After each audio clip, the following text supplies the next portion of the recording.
أعوذ بالله من الشيطان الرجيم بسم الله الرحمن الرحيم أعوذ بالله من الشيطان الرجيم بسم الله الرحمن الرحيم أعوذ بالله من شرور أنفسنا ومن سيئات أعمالنا من يهده الله فلا مضل له ومن يضلل الله فلا هادي له نشهد أن لا إله إلا الله وحده لا شريك له وأشهد أن سيدنا محمدا ابن عبد الله خاتم النبيين وإمام الأنبياء رسولنا محمد صلى الله تعالى وعلى آله وصحبه ومن تبعهم بإحسان إلا يوم الدين.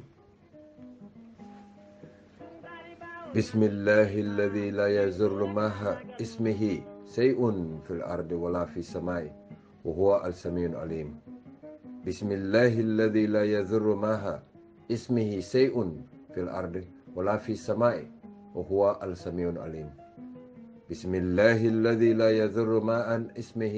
شيء في الأرض ولا في السماء وهو السميع العليم. ربي اشرح لي صدري ويسر لي أمري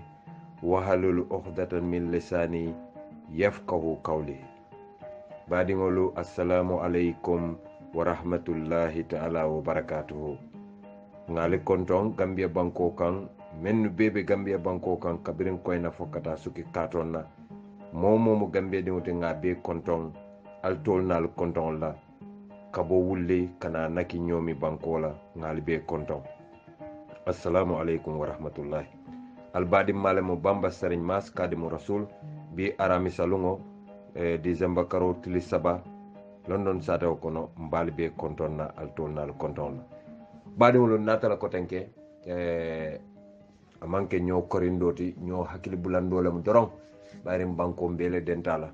andon politiko manke ñoo faadi yaati pour ka toña ne dingo fo ñoye ka toña itandi ñola kaatu ki duniya baro wole ka lakira soneyandi duniya lefanan ka lakira koleyandi fo Gambia musol almanñil lonko musol le ka wulu musol le ka konoma musol le ka taa tiŋoto niŋ koleya naata musol le ka duni ke buka son koleya la ke buka koleya dunoo taa noo baake to Gambia musol la alisi ali ye miira baba baake ali ye miira alla saama la ana diŋol la saama ali ye Adama Barrow ali ye karto fay ka Adama Barrow bondi ali karto fay ali ye Adama Barrow bondi 2021 de janniŋ Adama Barrow be toon la be kela le dictator ti niaji Adama Barrow kalo bi aka fo Gambiano le ko sojarol bembulu polisol bembulu paral bembulu wallahi atolle sembodia bar Adama Barrow be muneke kan Adama Barrow bi atabe muneke kan atol Gambian kol la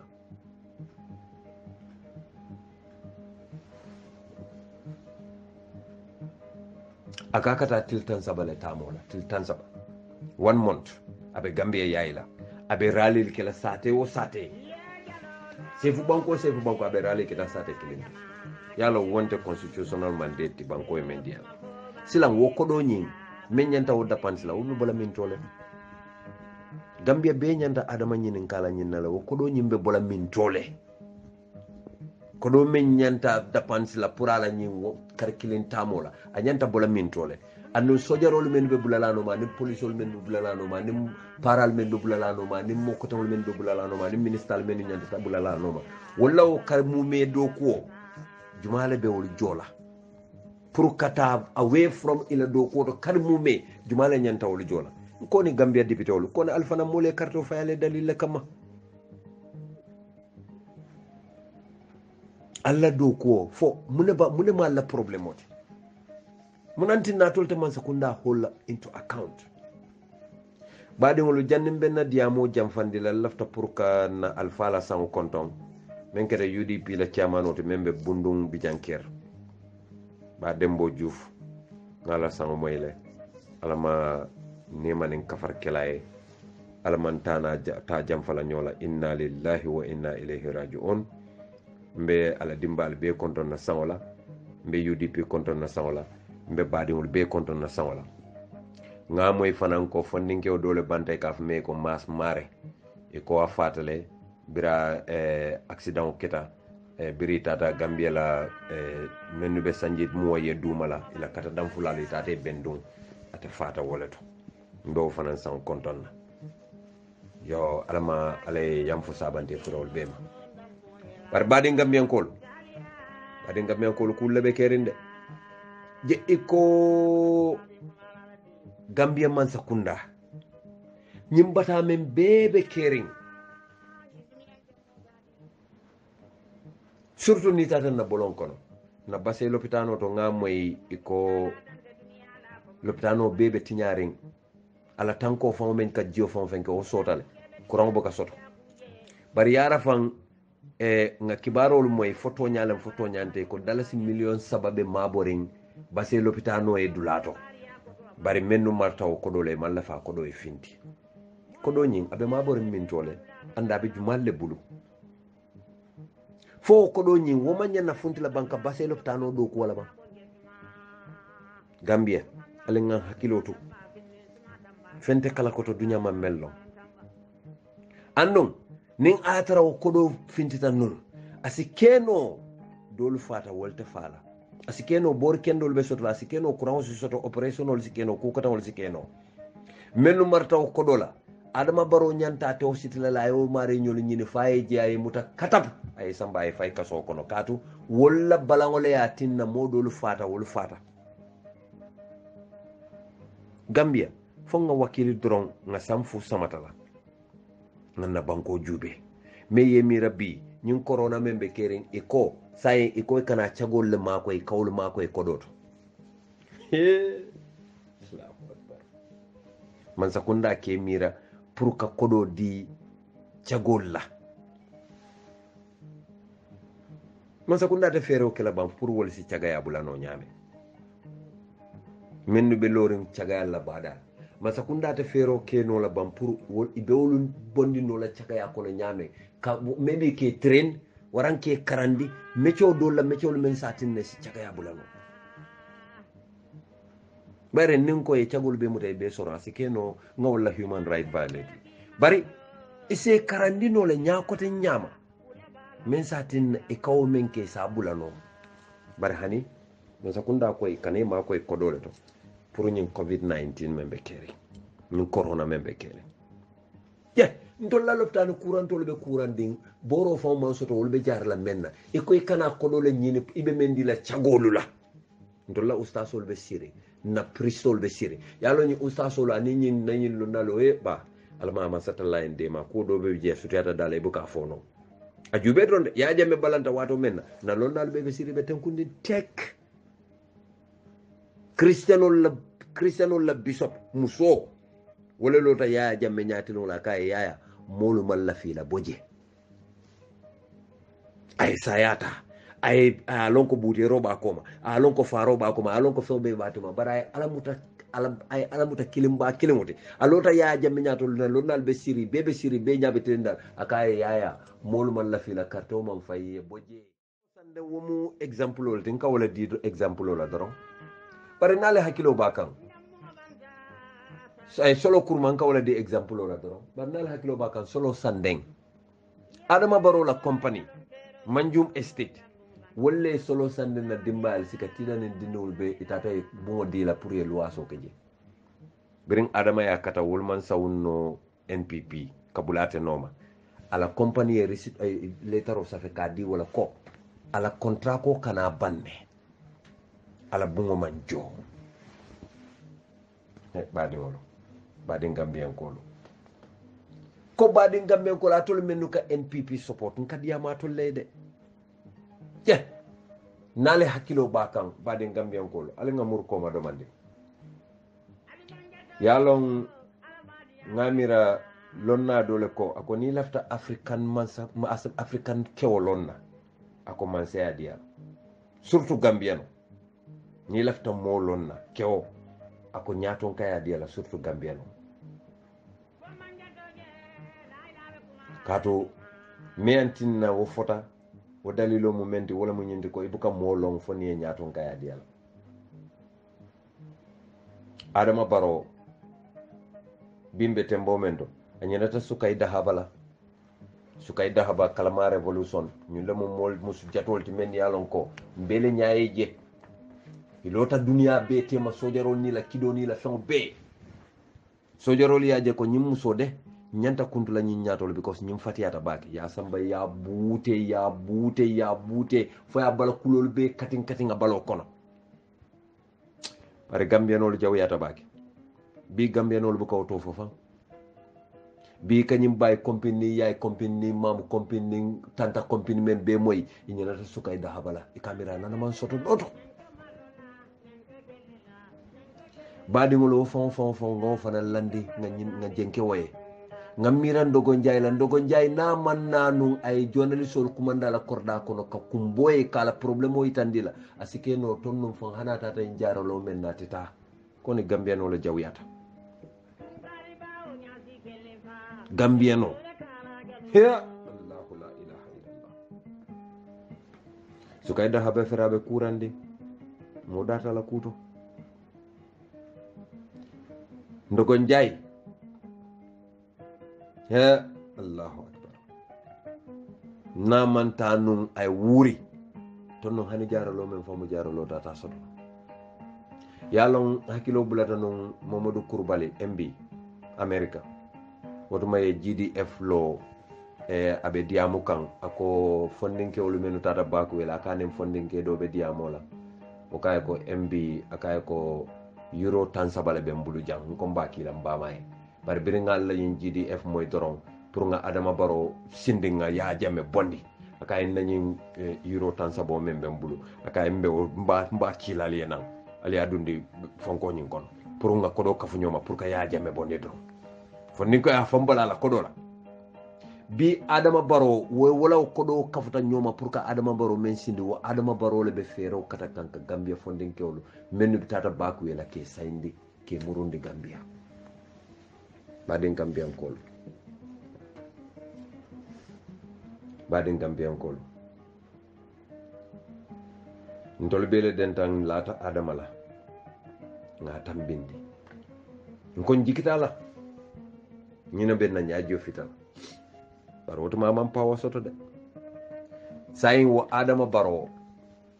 wole se ñunno ay ta tanje ay ñew sang dala subili tannani aya bondala jibo ko na be san ñew la dala subili tannani wo friji jumala be Gambia membe wil tannano ñew ma bola bade Gambia ko ni Gambia fontol dum betula tenne bam ntol la balu dum ba kila tenne bam bade Gambia ko ntol be tar la tenne bam nim momo nata doro nga ñu wala momo nata nga ñu wala ñaaton ka woñaaton kanata nga ñu wala je ntol be hakilo ba kan ne birin Adama Barrow nata wato menna itata Europe kata Europe yayi Europeano lu be d'accorda ye pledge comme ye la hido di ko be Adama la man sakunda ma koy la ye kodo la men tata fo 1.7 million euros or dollars ñewo kafu ñoma bita kanyanna dalasi kodo billion tan saynin say dalasi million tawor be kanyanna wala fe billion tan saynin say dalasi million tawor e Gambia la hidi walla ko dole nyantana la wala be silol dokula wala be basé la bridgeol dadala wala be basé nin kantora silo dokula wala be chammoy bridgeol dadala wala be dulal be dadala bi Adama Barrow la man sakunda ka titar wala ko ni mbaden Gambian ko ngamira abetiata le Gambia musol fanam fawaye siye fan jube ban katu koleya o koleya nanata aka musol le tora koni atul Gambia musolo alali fanje ba katun kamira Gambia lan kamira mfaw lan kamira ntol mune kitan tolla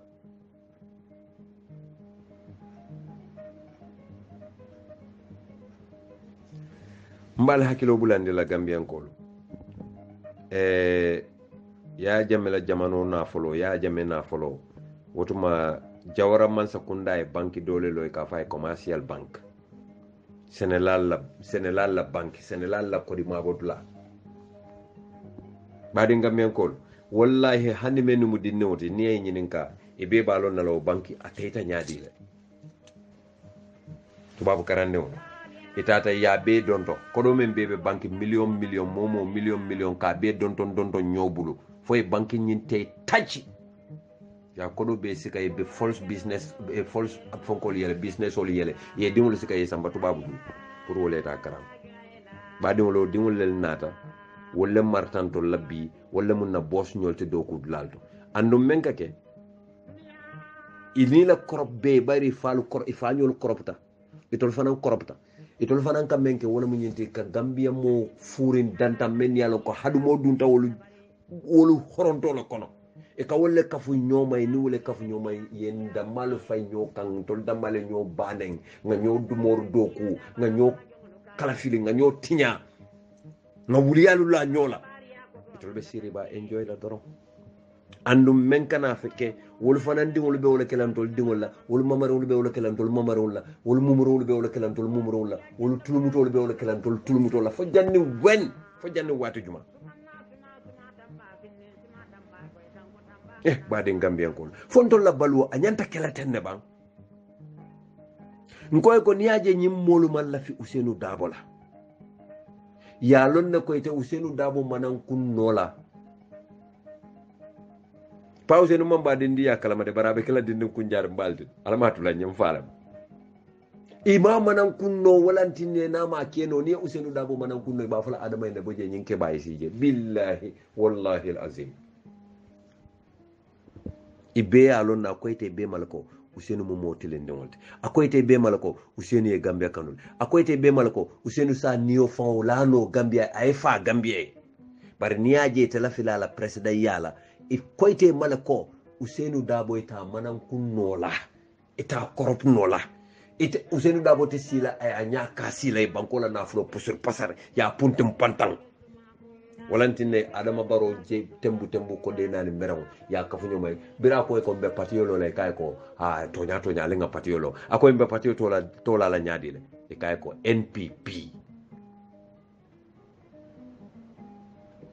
NPP National Puntum Pantang manin ka komata akoto mole National Puntum Pantang because itolo Puntum Pantang yo da mala understand walantinde ngo hala fawme de mano ngo man fen ko ta mirano na man ke Puntum Pantang to walantinde kay ko NPP National Puntum Pantang wonyantali be nyaayele ndilal momo be sino la be nyanta barala sino la le ay boraylo silo ka fo mun be keri bar hani yalo nene munela ikale National People's Party wonde idéologie o fali ne pour kal nene bari membe kene bato mobe nyaabe men na wala mu National Puntum Pantang mobe la Puntum Pantang dula alim be nga dunga Puntum Pantang adama baro la man sakunda ndol fana nyanta enjoy la ko ye wala fanta bamba inde ando nga fo la sanji karjelu mba foka yewol fonte e ko nyeko mfana ni nyanta enjoy la na enjoy wo mu munati mfana ngam Puntum Pantang banko la na fulo kon so wala ndenda nga ko toje wala dina bir mo le nyin kan koy National Puntum Pantang mfana ngam Puntum Pantang nga enjoy andu wallahi Gambia momo mu tonya dinkoti Gambia ite fo ya lonne bamba mas biri ya jame bota je na wona Gambia special moto e ko wala dinna special guard e ko wala dinna nka banko yayi fali amira fenne diata wote bam fali amira bamba man la fala la fitala le barin sita le nga jube ngam mira je ntenga kelo men be ke sanji mu wannim feng ntabe dunna UDP wato men be sanji mu wan anim fenne sanji mu wanne worawla sanji mu wanne say wara sanji mu wanne woro mbe wolto dindim bale munti je nga kelo ke sanji mu wanne saba sayimbe sanji tallulu nim feng ngana fondin ke ya beke kelo lati je sayinta man na fen ko tan mira ka enjoy doron ka Puntum Pantang doron nte kawo doron ne mira na balwo kon badi Gambian ko ngakilo mawtano nsondo mo mawtano ngakilo mawtano nsondo mo mawtano nko hakilo kono non ntete dun napundum pantaw kono ntata Gambia journalist ole nyinin kay ko nyako baro youth movement ko be jelen ko manke yoututi moma ko mo fo nyen data youth kuto nte manke youth nte tambita youth la sai nte youth andu mo bele o moy ke ba kamara en kumande radio ton tata je nga fay pa modou bo je en kumande radio ton tata nga fay MPP ko fon ya lonko baro youth movement staff la wotuma MPP mansoro baro youth movement folo e fon damal ko nyoy ko ndani manan kun non ala nga fero kata kam nga kele because ning kombita mambamba dundi ka fo kono nabe kele la bari yello nantani bebe no UDP le yello ne very well andun dolu men ya lon ko wol menu kafute ma wol menu APRC le ni wol kele tala sa nyim wannen sab badi ngamben ko moñante nyaayel la lebo sino la ñananti ne fero da day ko ala nga bamba tumi ni nga tumi nga toku ya Gambia be amoy ko bama mas ya tumi la toku ya ta to tenkerentale atana fanna fanola ata fan senani nola bar ala ko hani alta to tiñano ndebe dankene yaren ko ndeba mama si tente to tiñano la ndebe dankene wala tinna mo wori fen wolu man ken kele ñoti porociol no wolu man kete kele ñoti nte kele ñomu adama lati adama le be bankoti ñaka adama barole ko naate kita presidenti solo kurman na family te ñani lay be solo kurman decorate la badi ngambien ko ndema fa nko hakilo kono adama baro nimma wula fe atele be bankoti ñala badi ngambien ko lu nga fale nen kali ya jele fitino men kita kiyan kuinala tabidal pula nyin kafo alinga hakilo to nyin kafo to bake because nyin kafo men ya lo mo kende balu andu malo fenka ma pour Gambia fulol be ke kiloti yela ado fasa bar menu ba nyaato bi wol munafiqol le ntela ngaf nte nale hakilo bakan nyamina sambang birim fulol ni man ko le problème soto kene ko wala donc par kat tabidal pula ni mboroye ko je ke fayndi ñokam je baadiŋol ñamin na kiyam fanan fulol ni mandinkolle ɓe siri e fele ye probléme o soto donc par kat tabidal pulal la président o e commandiro ka ko altaji aliya jube muna ɓe je baadi gambiyankolu fontol fulol ni mandinkolu ñanta tarla ñoye tenne ɓan cat and mouse woma ñiña fulol ni mandinkolu tema bari adama baro ñaɓe balaya ñaka sala aya ñakasi e caméra kote kere albe ñaya jele Amadou Ba Gambia be la sa bu kewo alota badi bun kol yale badi bula meeting lato adama baro fo be siring ako mandin ko la al tante nyim bankoti mandin ka jumala ko adama Amadou Ba e contrôle ta mo Gambia ti yo yara fam mandin ka ko be Amadou Ba sonno mo konole mandin ka konnante abe Amadou Ba sonno mo konole walantina ma da butu keso dey no alota badi bu be tema ko al tante nyim bankoti Amadou Ba manda woto de Amadou Ba nata lo platform to kote ke ako state house fonto banko be denta dula menna Gambia be denta da menna ako alisale hakilo to durme wolto mbadim fulolo alal hakilo to durme wolto birim moli adunda kan ako ama wuli wo kamma marinalika Amadou Ba la diamolu koros Amadou Ba le lota ministre ma ako chagolu be Thailand le birin Taipei mansakunda kamfata ayala kuma kan withdraw biri ya batandi ya kumandi ker fatu ya kumandi fatu network atata je anil lamin jaybe diamola ako ama wuli wo kam nim moli ya muto kam wota ala kuma kan withdraw le ama withdraw de wuro le siata baray même fois bota juso le kono badi ngamen ko lu nyanta nyi stop la le yalonte men kante kamfa moye même fo andu tele afo mo me forcé yermantare kunna documentare kan le parlementare kan il faut abote fon le sonno mo kono yafo nim mole kaja fala fo e ko ale hekatu barkana fo ma wuli wa kamade ya wuli wole kamma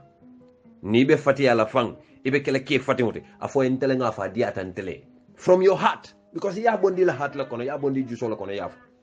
bar badi Gambian kol ntenna time o be wesla Amadou Bala na meta Gambian bebe nyo kalangolon nale nyin si fatam fanso men be kering mennu ba kan albe lon nal kilin andu wallahi alate fasala de katu Gambia manyi long andu abe kering de nyin tribalism abe farin Gambia le tep bimbe te momento bila ka falling aka sulol dum ando nyantan hakilo tula bakele because ntolbe bakelim fakiling nite bamu fuloti famu fuloti alon ko dole bamu mandin kota famu fuloti nite bamu mandin koti famu mandin kota alon ko dole bamu mandin koti afamu fuloti dole famu fuloti abamu mandin koti ali nyi long enen do ka kankile mo fo womu si dole barindi woti ni si flo be ni si sabo be ni si nano be Gambia be enen do ko kankile fo womu si dole barindi woti ko president Adama Barrow be nyame womu example lolati oto munantin nan tolbe sonna tribalism lan na banko ka je comme makafu menken na banko fofu lol buka fo lady amen fo surwal buka fo suñu rewmi Gambia di suñu rew je mbadi wala fo mo kasilati bank pour man ko ya fo na banko fulol ya fo ko lady amen surwal ya fo ko suñu rew so munanti nanin sidol ko na banko modol ba mutala ko tribalism lemo Amadou Baba fala ko altante nyim bankote munanti na natol fulol ko lady amen ndol buka fo ko wona lady onon badi Gambian kolu alinga benga bulo kafu nyoma nga tribalisol kele because nyin tribalisol ben damalle fayka nyokan kan na banko tinya ando Adama Barrow wote fasala Adama Barrow wote mbondi la nyoto wo ben dunna nyoto la kato ning Adama Barrow mu modota safa Amadou Baye ko malla fo kuma sifal bar Adama Barrow la plateforme me ya lon koy ka molu nenje ka ke balu nenje bi wolle ka loy ka fu mole ko yudipin ko le ka molu nen fo ya jube ba surtout atolu musolu je ali ñom musolu wollel ka loy koy kana tolu donto kodolla bari bal donto la kodola nyamen wala mu ñinti koy be kodole talal bulu momo dalas keme president Barrow kanal donto kodo alman ko di menje folo